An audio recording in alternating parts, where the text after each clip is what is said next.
What is going on, gunfighters? Welcome to Gunfighter Life. Now, if you guys don't listen to every episode or keep up with the goings-on in my life, I am back at professional gunfighting, professional security contracting, working two jobs, this podcast being one of them, private security contracting being the other. And that gives me a lot of time to think of topics of episodes. That's a blessing. A lot of time to sit there and pontificate about gun stuff.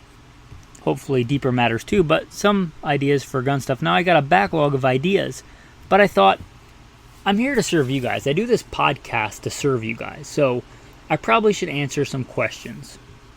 That's what we're going to do today. Welcome to Gunfighter Life, the podcast where we talk about guns, gunfighting, tactics, ballistics, answering your questions the right way with Almighty God at the center, Judeo-Christian values, and real-world first-hand experience. With that, before we get into some specific questions, some housekeeping stuff, Spotify, who I don't host with, I host with somebody else, but Spotify has a really good, interface for podcasts. I kind of wish that I had used them. I never even heard about them, 6 or 7 years ago when I started podcasting. They used to have a thing to ask me a question. I think they got rid of that, so now I just see questions in the comments and I don't get alerts. That said, patrons get their questions answered all the time. I may read some Patreon questions for you guys, but I usually answer those questions pretty quick. So if you've been waiting a long time for an answer, consider becoming a patron. Because I don't host with Spotify, and they no longer send alerts like when I get questions, comments on the platform. So with that, let's roll into this. This is from the episode Copper Questions. Gustavo, can you go into the aspects of hearing protection with all your experience overseas? You mentioned you never used hearing protection and you are close to middle-aged and your hearing is still great. What do you use now for training with the tactical team? Would you recommend electronic? Do other guys on the team with similar experience to you have hearing damage? If so, would it just be luck, which I don't believe in luck, thing, or a biological anomaly? Keep up the great work, and God bless. Hey, that's a great question. Maybe you misunderstood. I never said that I don't wear hearing protection. I'm pretty diligent about wearing hearing protection. I'm wearing hearing protection all the time. I think what I said is I don't generally run silencers or suppressors, because I am running hearing protection. If I'm doing tactical operations on a tactical team, that means that I have to be on comms. Right? Why the best suppressor in the world, in my opinion, are noise canceling, noise amplifying, Bluetooth, wireless hearing protection. If I gotta be on comms anyway, why don't I just wear comms that amplify noise so I can hear a bad guy and cancel noise so it cancels out the sound of gunfire and lets me communicate without wires, because wires tick me off. That said, a lot of old school operations will still run radios with wires that go in behind the, run up your collar and in behind your ear. That's pretty common. So if you're going to do that, it makes sense to run that one next to your gun side, which if you're right-handed would be your right side. That just kind of makes sense. Just have to worry about the opposite side hearing protection. So this whole thing about suppressors kind of doesn't make sense to me, and I've done a lot of tactical operations. They are used sometimes, but mostly I think it's a marketing scheme. If I'm doing most stuff, I don't want the extra bulk and everything on the end of my gun for a suppressor. So if you mean that kind of hearing protection, no. I don't generally like running suppressors. I think they're a waste of time and money and a way to separate you from your money in most legitimate uses. Now, that said, they should be perfectly free. If you want to buy one, you should be able to buy one. If you want, I think you should be able to go down to the hardware store and get a 10-pack for $100 because they're very simple machines and throw them away when you're done. That said, most of the time I wouldn't bother. But I do very much so use hearing protection. If I'm just out training, like I just came in from the range, meaning a couple of feet outside my back door, just foamies usually. Foamies are fine, or foamies with the noise amplifying, noise canceling ear muffs. If I'm doing tactical team type operations, I like the inside the ear noise canceling, noise amplifying. I hope that clears that up for you. This next one is more of a comment, and I really do appreciate it because I'm a verbal affirmation kind of guy. I like your podcast and the fact that you are unapologetic about your faith in God. Well, amen. Again, as I mentioned many times, that's the number one thing in my life, and I'm not going to try and hide it in a podcast to get more popular or whatever. I appreciate the fact that you appreciate it, and I appreciate you. There, Peter Smith. This next one is a comment from Maximizing Your Handgun for Survival, and that comment is from Anneely Gibbs. If I mispronounce that, my apologies. What do you think is the best 10mm pistol for such applications? You guys know I'm not brand loyal and I don't take any sponsors here, but probably the best one on the market today for a good balance of shootability and end-of-the-world survival type stuff is probably the SIG 220, single action only. That's a pretty good one. That one would be hard to beat. I love 1911s. They do require a bit more maintenance. That's an honorable mention, but that's why I put the 220 at the top of the list. If you like polymer striker fire, there's plenty of those. And I do want to mention, if you're not a good shot with a 9mm, you're not going to be a good shot with a 10mm. So keep that in mind. I'd rather have a 9mm. I'd rather have a guy beside me with a 9 that he was good with than a 10 if he wasn't good with a 9. One comment, Henry, I can't find your Instagram. That's because I got rid of my Instagram because I think it's a bunch of filth and just nastiness on there. I briefly got on TikTok and was like, this is an abomination. Get off of here. I got off of Instagram as well. I'm technically on Facebook, but that's only so I can have Messenger for the patrons so we can communicate on a daily basis. But other than that, man, I don't even have television, so I try and stay away from that stuff. It's more harm than good in my opinion. Next question's from Mike Roach. Could you please share what a typical range visit with your carry gun looks like? How many sets, reps at different distances do you try to do? Okay, so my typical range training is dry fire by God's grace. I try and dry fire every day except for Sabbath. Sabbath is a holy day of rest. I do no work on it. But if you were just going to the range and live firing and you're not dry firing, you're probably just turning money into noise. Dry fire is more important than live fire. My general dry fire is about 7 minutes, and I might go longer if I'm struggling, but about 7 minutes of just straight up precision work. The fundamentals. If I'm doing live fire, I try and translate that into live fire as I did today with 10 rounds, 10 hits in a row on a head-sized target, on a head plate. I have a standard steel head plate about the size of a head. 10 hits in a row at 50 yards standing. No time limit. The other part of my dry fire routine is general draws and movements and the other adjacent skills like reloads, tack reloads, speed reloads. So 7 minutes of just fundamentals and then 7 minutes of all the other skills that go into concealed carry. Step to the left draw, step to the right draw, facing right and turning left to the target, facing left and turning right to the target, facing away from the target, turning and drawing, engaging, doing a reload, and engaging the target. Basic fundamental concealed carry skills like that. And I will also, when it's live fire time, sometimes do that. Also for live fire, I will often do a build drill or something like it. It's just kind of a recoil control while getting hits on target drill, because that's that's one of the main things you don't get a lot of in dry fire. So when I live fire for concealed carry training, I try and get in a bit of recoil control, because that is one thing you can get lax on if you only dry fire. It's a good question. I do other dry fire stuff, but you asked about concealed carry specific stuff. Hey guys, I keep getting questions about this. I've addressed it before. No disrespect, but this is from Henry. You should do some storytelling. Like that you're super good at podcasting and you have so much experience and all the other stuff. You should tell some stories on the podcast. I try and stay away from that on purpose, right? A lot of the war stories that I have and a lot of the cop stories are just horrible and not fit for human consumption. I wouldn't want to relive them, let alone expose you to them. And even if I can, I don't want to be one of the guys that's like, oh, back in the day, I was so cool. I really jacked this dude up, or I got in this high-speed pursuit, and then this happened and this happened. I don't want to be that dude. I will tell specific stories if it's really germane to a point I'm trying to make, but this is not I'm so cool story hour, and I don't want it to be. I'm here to serve you guys, not to make myself sound good. I screw up plenty as well.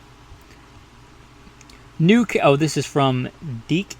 New carry gun, Smith & Wesson CSX. What do you think? I think it's a good gun that came out fairly recently. And how do you come up with a good carry gun like that and not have it cut for an optic? So I think it's a good gun, not cut for an optic, which in 2024, what are you doing? But otherwise, I think it's a fine gun. My exposure to them has been positive. This one also from Henry. I appreciate you, but it's really hard for me to decipher what you're trying to say here. I think what you're saying is you like the 590S with the optics cut. Yeah, rock on. And the Benelli Supernova. Yeah, they're both good shotguns. You talked about 3-gun. If you're familiar with 3-gun, you probably don't want to run those in 3-gun unless you're doing heavy metal. If you're not doing heavy metal, you probably want to run a semi-auto. It just is what it is. If you're running heavy metal, then yeah, a pump 12 gauge is legit. What do I think about Rock Island Armory? I think they try really hard to be good. I'm not sure they're there yet. I think they're cheap 1911s. I think if you want to get one to see, you know what, I keep hearing about 1911s and I want to run one and I really want to see what all the fuss is about, I think rock on with a Rock Island. If you want that one gun to trust your life to for a duty gun, for a concealed carry gun, probably not Rock Island. You specifically mentioned staccato. If you think getting something like a staccato for a quarter of the price is too good to be true, it probably is. Again, if it's just a range gun, that's fine. I don't think staccatos are overpriced. That's what it costs to make a really good, rock-solid, tight-fitting, accurate, and reliable 1911. It's going to be expensive. If you want it to be cheap, you're either going to have to get rid of the crazy accuracy or the crazy reliability or the longevity or one of those. So that's honestly what I think about that. If you like your gun, then rock on with your Rock Island Armory. I'm surprised you didn't say Smith & Wesson M&P 2.0 pistol. Yeah, me too. I love the Smith & Wesson M&P. This is from the Top Combat Handguns episode. I love the M&P. I have won more shooting competitions with my Smith & Wesson M&P than any other gun. That said, I think they kind of went backwards in many ways with the Smith & Wesson 2.0. They got rid of the beaver tail, which is one of the great things I liked about it. It was one of the few polymer striker-fired handguns with a beaver tail. And if you're trying to go fast and take chances, running and gunning really fast, that beaver tail is kind of like a funnel for your hand. I'm sad they got rid of that. Also, there was a time when they were like one of the only big competitors to the Glock, and they brought a lot to the table that Glock didn't. Now there's a lot of later guns that have come to the market that sadly have brought a lot more to the table than the Smith & Wesson M&P. And just because I really, really like something, I should try and be fair and honest. And I don't think they're even in the top 5 for polymer striker-fired handguns in 2024, or combat handguns, period. Now, are they still a good gun? For sure. But I could name several other, even if you're sticking with polymer striker-fires, that are better. And if you introduce, hammer-fired guns, you're already at a disadvantage because you're just not keeping up with a hammer-fired gun with a striker-fire. So I still love the gun. It's still a great gun. It'll always have a special place for me, but that doesn't mean that I'm going to lie to you and tell you that it's one of the best guns on the market today. I just don't think they kept up with the innovation that other guns have. God bless you for your free, informative information and teaching. Jesus is good. Jesus is good. So good. I appreciate you. I think that was Patrick. What are my thoughts on the... This is Horse Hick 45. What are my thoughts on a second American Civil War? How do you think it will go down? What if Texas seceded and other states followed? Will there be an active conflict or will it be less violent? Okay, here's the thing. There's a pretty stiff penalty in God's word in the Bible for false prophets. I don't see the future. I don't know the future. I do like to study history. One thing that Almighty God, history, science, they all confirm is that civilizations crash. They end. Empires fall. That's what they do. There's a life cycle to empires. If you want to decide for yourself, because I'm not here to tell you how to think, I would encourage you to read The Rise and Fall of the Roman Empire. I would encourage you to read, because gunfighters can read, right? Believe it or not. Critical thinking is important to gunfighting. I would encourage you to read Sir John Glubb's The Fate of Empires. It is startlingly chilling how applicable that book is today, even though it was written long ago. Sir John Glubb's The Fate of Empires. I'm currently reading a book, it's okay. It's called America's First Civil War, and it talks about the infighting in America, not between us and the Redcoats, but between Americans and Americans, separatists and loyalists, killing each other in bloody battles. What I don't think it will look like is North versus South, or red versus blue. But I don't see the future. I don't know. Is it a real possibility? For sure. Oftentimes, when civilizations collapse, there is civil strife. If you look at if you look at the American Civil War of the 1860s, it is pretty much an anomaly in the way most civil wars go down. Also, there's many other variables, right, as far as technology and things like that. I don't know. Is it possible? For sure. Empires fall and there's often civil war. What that's going to look like, I would just be throwing darts at a map. I don't see the future. I'd encourage you to look into those resources. Your number one resource, obviously, the Bible, to watch and be ready. One thing I will also point out is we're very America-centric here. If you're an American, I assume you are. Right? Nations fall all the time throughout history. That doesn't mean it's the end of times. That doesn't mean it's the apocalypse, right? Don't be so America-centric. America could rise and fall and be a footnote in history before Jesus comes back. So don't be so vain as to think that the world revolves around America. America is not the promised land. Israel is the promised land. Keep that in mind. From the future, again, they now make their tire, I think you mean rifle, in stainless. I bet you influenced that partially. This is an episode on the Scout rifle. I don't think that Steyr listens to this podcast. I appreciate that vote of confidence. If they do, that's great. They're obviously not a sponsor. I don't know anybody at Steyr. I don't even own a Steyr. I think they make good guns unbiasedly. I don't get any kickbacks from them or anything. I don't even own a Steyr, but they make really good guns. The Scout rifle is a cool gun. Whether you like the Scout rifle or just a practical spot and stock rifle, they should make it in stainless, as all bolt action guns and most guns should have an option in stainless. So that's pretty cool. I don't think they listen to Gunfighter Life and were like, ooh, we should make one in stainless. But I appreciate that vote of confidence. 8.6 forever more devastating than 7.62. This is from Malachi. I don't think it's more devastating, and if it was, you could only make that case maybe inside of 50 yards.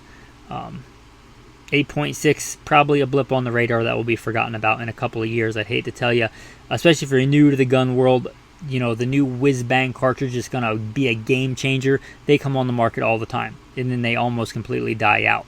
The 224 Valkyrie, the 6.8 SPC, the 25 WSSM. None of these are bad cartridges, but you're going to have to do a lot to dethrone the 308, and it's not the 6, it's not the 8.6. That's a very, very niche application, even smaller niche than 300 Blackout, and that's a super niche cartridge. So it's a very, very specialty niche cartridge. If you want one, rock on. If you want to make, a rock chuck explode at 50 yards, have at it. But I don't think it's going to dethrone the 308. Ever. Is a basic PSA AR-15 fine for a first AR to get an AR, to get into the AR world? Why, while saving for a better later in training to be better with the platform? Yeah, for sure. Palmetto State Armory AR-15s are fine. They're not just fine for the money, they're fine guns. Are they as good as a Colt LE6920? No. Are they phenomenal values? For sure. I can only speak to I've owned one, and it's awesome. I've heard other good things from other people. So yeah, and if it's your first one, my only caution is don't buy a parts kit and piece it together yourself. Just buy a built gun, or buy everything that's pretty much together except for the lower receiver if you're going to go that route. But if it's your first gun, I've seen this go wrong before. I just saw it, I think, last week or the week before. Get a built gun. But yeah, Palmetto State Armory, you want to get a good 16-inch kind of do-it-all carbine. Yeah, and train with it for sure. I think even if you have a really high-end AR, there's a case to be made for having a Palmetto State Armory or something like it gun. Now let's turn our attention to Patreon. As I mentioned, if you like getting your questions answered, you want my opinion on stuff, and you want to answer it in a timely manner, consider becoming a patron. I don't always have the answer, but part of the staple of my daily routine is answering Patreon and paying attention to Patreon. Putting polls on Patreon, answering questions. So I'm going to mention this because we touched on it. These are some polls we did on Patreon. And we talked about Civil War in the general public questions. If there is another Civil War, who would fight? That was the question. North versus South, 8%. Red state versus blue state, 17%. East and West versus the middle, 0%. Red state versus blue state, which I did twice apparently, 8%. Add those together, 20-something%. 3 or more factions, 17%. Balkanization, 42%, and other, 8%. Balkanization, if you don't know, look what happened in fairly recent history in the Balkans. The next one, in the event of a civil war, what will the economy be like? Fairly normal, open stores, 18%. Collapse, barter only, 18%, so pretty even between those two. Supply shortages, some cash use, 36%. That was the biggest one. Hyperinflation, 27%. Now, I did a whole episode on this for patrons, but sights on a shotgun. Right. A bead sight is kind of a hashtag #MeToo sight on a shotgun, a combat shotgun. If it's a smooth bore, single shot, bird shotgun, fine. If you're going to use it for inside the bedroom protection, fine. Whatever, right? The difference between that and rifle sights are academic. If you're going to use it outside the home for a survival type shotgun, get good sights from the get-go. Get something at least with a vent rib that you can later bolt sights onto. A vent rib is much better than just a bead sight, especially if there's multiple beads. But I prefer rifle sights, like the AK style or old school Remington 700 style sights on a survival shotgun. Even if I'm going to mount an optic, I like those good iron sights. One thing I've been talking about with the patrons is a new rifle, by God's grace, that I got partially with Patreon money. I had the guys vote on what they thought I should get. I put in several things, and they voted on the Ruger SFAR, which I was just outside shooting before I came in to record this. Now, they know a lot more about this because, again, I talk to the patrons all the time. Bottom line up front, if you're thinking about getting a Ruger SFAR, it's a good rifle. Probably get one. But again, these questions and stuff like this, that's stuff the patrons have pretty regularly as far as that. They also get a lot of insider-only content where I'll record episodes just for patrons that you're just not going to get unless you're on Patreon. Also, it's not just me, right? It's a group of good, like-minded men that I'm blessed to be a part of and serve. I consider myself a servant in that group, in that chat, of iron sharpening iron, one man helping out another. It's not just me. There's a lot of guys on there with way more experience in certain things than I have. It's not just me on there. So if that's something you want to be a part of and support the podcast, gluten-free, soy-free, veteran-owned, small business, America, all the buzzwords, right? You want to support that, consider becoming a patron. Mostly because you want to support the show, but also I think you'll get more value out of it than you put money into it. And I really believe that. So if you want to support that, consider becoming a patron. I appreciate your questions. Again, I'm not going to answer them as regularly because I just don't get alerted to them, and Patreon gets the bulk of my attention as far as the podcast interaction goes. But I appreciate the questions. I appreciate all that you do. Please continue to listen, whether or not you become a patron. I appreciate it. Share the podcast, like, subscribe, all the stuff. With that, guys, hopefully I'm going to get out there and do some more shooting before it gets dark. Your tactical tip of the day. I recently did a video series talking about, I didn't plan this, but for patrons on leather care. But leather boots, leather goods, leather care. If it's something you want stiff, then some kind of good wax, beeswax, petroleum wax, or polish. If it's something you want a little bit softer, oil. It doesn't have to be some kind of crazy expensive oil. It can literally be olive oil, literally be coconut oil, canola oil, which stands for Canada oil, low acid, who knew? Any of those kind of oils, if you just want it softened to treat the leather, it'll work. And then you can use both, like on a boot, like a cowboy boot, The heel and the toe you probably want to keep pretty stiff, and the rest of it that you want flexible, like around the ankles, you want to use oil. It's not rocket science, but that's your tactical tip of the day. Don't think you got to run out and buy a bunch of leather care specialty products. Just like you don't need all this garbage for this girlification of the male body. To get off topic, right? You don't need body wash and shampoo and conditioner and all this other garbage. Laundry detergent. Fabric softener. As if fabric is not soft. How soft do you need your fabric to be? Be a freaking man. What you need for all of that is water and a bar of soap. And I mean real soap, made with like fat and ash, like real soap. That's what you need, a bar of soap. All the other stuff is just superfluous garbage to separate you from your money. Anyway, that's your tactical tip of the day. Your tactical verse of the day. From the Book of Kings. Be strong and prove yourself a man. It's a good verse. Simple, to the point, concise. Be strong and prove yourself a man. With that, thanks for listening and have a blessed day.